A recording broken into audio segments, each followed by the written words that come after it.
नमस्कार mama's basket को पुणी थे स्वागत करुच्ची। आज आपण मान पाखे सेयार करी कंटिया माछर झोल। जो मैंने मो चैनल को नुआ कर देखुंत प्लीज सब्सक्राइब कर दिंतु। सब्सक्राइब कलापर पाखरी थिबा बेल आइकन को क्लिक करंतु जद्वारा कि मोर नेक्स्ट वीडियो नोटिफिकेशन आपण माने पाई परिबे। ताहले चलंतु देखिदबा कंटिया झोल पई कोन सब नेइची।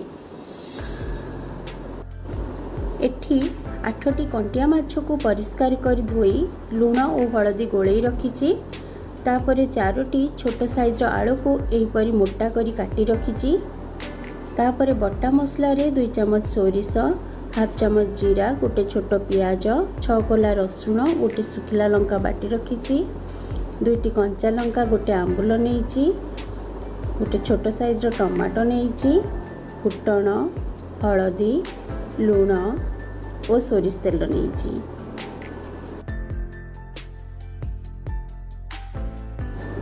कंटिया माछ खूब शीघ्र खराब हो जाता है। आमे ताको प्रथमे भाजी दबा। फ्राइंग पैन गरम करबा, सेथिरे 2 ରୁ 3 चम्मच तेल देबा। तेल गरम हैला परे माछ को पकई भाजीबा। माछ भाजिला बेले आमे ढांकुणी घोड़े भाजीबा।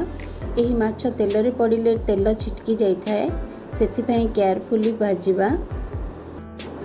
एमिति गोटे गोटे पकई ढांकुणी बंद कर देउथबा। एमिति करी सबु तक माछ तेल रे पकई दबा। आधा घोड़ा रखिबा। गैस को मीडियम फ्लेम रे रखिबा।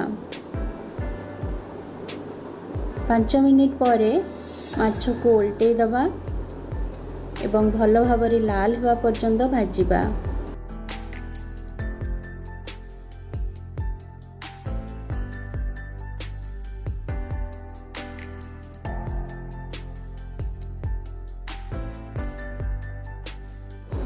एबे देखिदबा माछ भल भाबे भाजी ही गलानी। एबे ताकू काढ़ी दबा।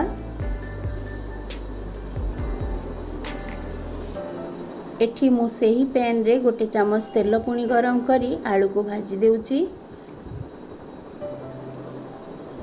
स्वाद अनुसार लुण और हाफ चम्मच हलदी पकई पूरा लाल हेबा पर्यंत आलू को भाजीबा।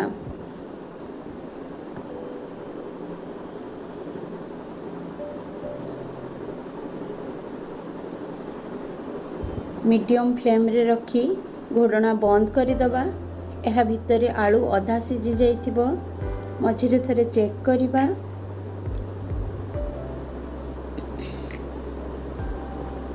पुणी घोड़ना बंद कर दबा।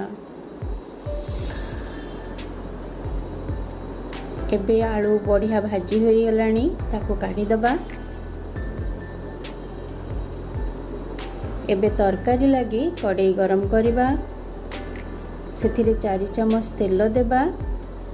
तेल गरम हैला परे सेथिरे 1 चम्मच फुटण पकेइबा। फुटण भल भाबे फुटी आसिले सेथिरे बटा होइतिबा मसला को पकेइबा। टिके गोळेई देई टमाटो, कंचा लंका, हलदी एवं लुण पकेई गोळेइबा। एही मसलाटा बेसी कषिबानी। सोरिष मसला तेल रे बेसी समय कषिले टिके पिता लगी थाए, सेथि पई आमे अल्प समय 2 ରୁ 3 मिनिट कषिबा। तापरे सेथिरे पानी दे दबा। एठी आपण तरकारी झोल केते रखिबे सेही अनुसार पानी देबे। कंटिया माछर झोल टिके पतला हेले भारी भल लगी थाए, सेथि पई देखि चाहि कि पानी पकेइबे। तापरे हम झोल अनुसार लुण पकेइबा एवं गैस को मीडियम फ्लेम रे रखी घोड़ना बंद कर दबा। 5 मिनिट पर्यंत घोड़ना बंद कर दबा। एबे 5 मिनिट हो गलानी। एबे देखि दबा पानी मध्य फुटी आसिलानी। एथिरे आलू को पकेई घोड़ना बंद कर दबा।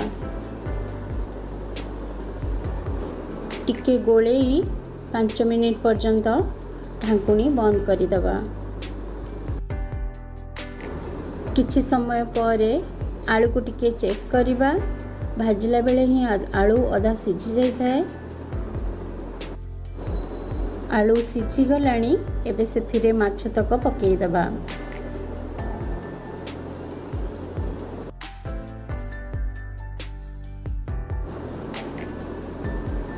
शेषरे आंबुल खंड को पकई गैस को फुल फ्लेम रे रखिबा। 1 ରୁ 2 मिनिट तरकारी भलो भाबे फुटिबा पई छाड़ी दबा। भलो भाबे फुटी आसलानी। एबे गैस बंद कर दबा। मु एठी टिके झोल पतला रखिछि।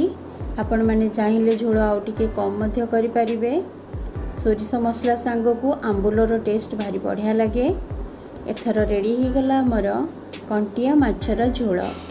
गरम गरम भात सांगरे कंटिया माछर झोल को टेस्ट करी किपरि लागिला कमेंट करी जणांतु।